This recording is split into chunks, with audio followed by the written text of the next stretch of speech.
हो, मी डॉक्टर संजीव लिंगोत, अभ्यासक, इतिहास अभ्यासक आणि एक जनसेवा प्रतिष्ठान अध्यक्ष सिंधुदुर्ग.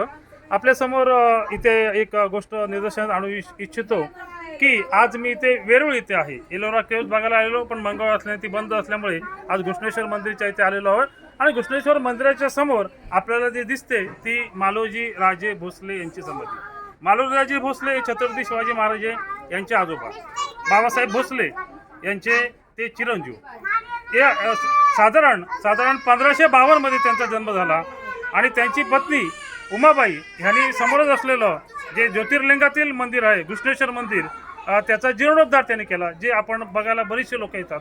पण हे सगळं करत असताना आपल्याला मी दाखवू इच्छितो की इथे जे हे मालोजी राजे भोसले यांची जी समाधी आहे ही आपल्याला अशी बंद अवस्थेमध्ये बघायला मिळते. आपण छत्रपती शिवाजी महाराजांचा वारसा जपतोय केंद्रातर्फे आणि महाराष्ट्रामध्ये, आणि हे करत असताना ही अशी बंदिस्त समाधी इथे आपल्याला बघायला मिळते. त्याच्या बाजूला असलेली घाण बघितल्यानंतर लक्षात येतं की हे आता एक पवित्र मंदिर असताना त्याच्याकडे दुर्लक्ष केलेल्याचं लक्षात येतं आहे.